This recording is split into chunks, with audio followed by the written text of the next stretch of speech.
కోడిగుడ్డు కూరను ఎప్పుడూ చేసేలాగా కాకుండా ఇలా పచ్చిశనగపప్పు వేసి చేస్తే చాలా బాగుంటుందండి. మసాలాలు ఏమీ వాడకుండా కోడిగుడ్డు కూరను ఎలా వండాలో ఈ వీడియోలో చూపిస్తున్నాను. Welcome to Vantalammi. నేను మోనిక. మీరు కనుక ఈ ఛానల్ను మొదటిసారిగా చూస్తున్నట్లయితే తప్పకుండా సబ్స్క్రైబ్ చేసుకోండి. మరి ఈ పచ్చిశనగపప్పు కోడిగుడ్డు కూర వండుకోవటానికి ముందుగా ఒక చిన్న నిమ్మకాయ సైజులో చింతపండు తీసుకుని కడిగి నానబెట్టుకోవాలి. అలాగే పచ్చిశనగపప్పు ఒక 5 నుండి 6 స్పూన్లు తీసుకుని దీనిని కూడా కడిగి నానబెట్టుకోవాలి. ఈ రెండు నానబెట్టుకుని పక్కన పెట్టుకున్న తర్వాత స్టవ్ ఆన్ చేసి ప్యాన్ పెట్టుకుని ప్యాన్లో 3 స్పూన్లు ఆయిల్ వేసుకోవాలి. ఆయిల్ వేడెక్కిన తర్వాత అరకిలో ఉల్లిపాయలు ఇలా సన్నగా తరుక్కుని వేసుకోవాలి. దీంతో పాటే 3-4 పచ్చిమిరపకాయల తరుగు కూడా కలిపి వేసేసుకోవాలి. ఇవన్నీ ఇలా కలిపి వేసుకుని స్టవ్ను హై ఫ్లేమ్లో పెట్టి ఒకసారి ఇలా మొత్తం కలిసేలాగా కలుపుకుని మూత పెట్టేసి ఒక 2 నిమిషాల పాటు స్టవ్ను హై ఫ్లేమ్లోనే ఉంచుకుని మగ్గించుకోవాలి.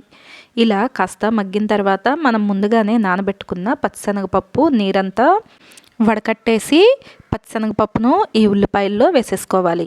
ఇలా మొత్తం వేసుకున్న తర్వాత ఒకసారి మొత్తం కలిసేలాగా కలుపుకున్న తర్వాత స్టవ్ను మీడియం ఫ్లేమ్లోకి టర్న్ చేసుకుని మూత పెట్టి కాసేపు మగ్గించుకోవాలి.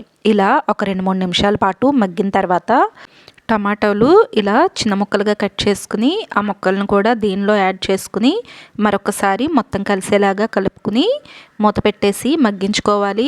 ఈ టొమాటో వచ్చేసి మెత్తగా మగ్గేంత వరకు కూడా మనం దీన్ని మగ్గించుకోవాలి. దీనికి ఒక 4 నుండి 5 నిమిషాలు టైం అయితే పడుతుందండి. మధ్య మధ్యలో కలుపుకుంటూ మూత పెట్టి దీన్ని కుక్ చేసుకోవాలి. ఇలా టొమాటో కూడా మగ్గిన తర్వాత దీనిలో 4 స్పూన్లు కారం, 1/2 స్పూను పసుపు, అలాగే 2.5 స్పూన్లు సాల్ట్ కూడా యాడ్ చేసుకోవాలి. ఇవన్నీ యాడ్ చేసుకుని ఒకసారి మొత్తం కలిసేలాగా కలుపుకోవాలి. ఉప్పు కారం అనేది మీ రుచికి తగినట్లుగా అడ్జస్ట్ చేసుకోండి. ఈ కూరలో వచ్చేసి కారం కొద్దిగా ఎక్కువగానే పడుతుంది. ఇలా మొత్తం కలిసేలాగా కలుపుకున్న తర్వాత స్టవ్ను లో ఫ్లేమ్లోకి టర్న్ చేసుకుని మూత పెట్టేసి 1 నిమిషం పాటు మగ్గించుకోవాలి. ఇలా 1 నిమిషం పాటు మగ్గిన తర్వాత ఆయిల్ అనేది సపరేట్ అవుతూ ఉంటుందండి. అప్పుడు మనం ముందుగానే నానబెట్టుకున్న చింతపండు పులుసును దీనిలోకి వేసేసుకోవాలి. చింతపండు పులుసు వచ్చేసి 1 గ్లాసున్నర వరకు వేసుకోవాలి. అవసరమైతే కొద్దిగా నీళ్లు యాడ్ చేసుకోండి. ఇలా రసం మొత్తం వేసిన తర్వాత ఒకసారి కలిసేలాగా కలుపుకుని స్టవ్ను మీడియం ఫ్లేమ్లోకి పెట్టుకుని మూత పెట్టి మగ్గించుకోవాలి. ఇలా రసం అనేది సగం వరకు అయిన తర్వాత ముందుగానే ఉడకపెట్టుకున్న కోడిగుడ్లను వీడియోలో చూపిస్తున్నట్లుగా ఇలా కట్ చేసుకోండి. లోతుగా కట్ చేయకుండా పైన లైట్గా కట్ చేసుకుంటే సరిపోతుంది. ఇలా కట్ చేసి ఈ కోడిగుడ్లను కూడా ఈ కర్రీలో యాడ్ చేసేసుకోవాలి.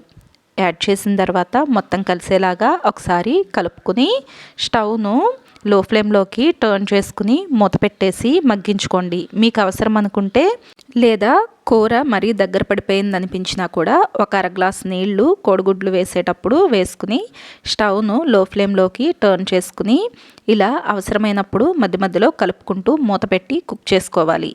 ఆయిల్ అనేది ఈ కర్రీ నుండి సపరేట్ అయ్యేటప్పుడు మనకు కర్రీ రెడీ అయిపోయినట్లేనండి. అప్పుడు స్టవ్ ఆఫ్ చేసేసుకోండి.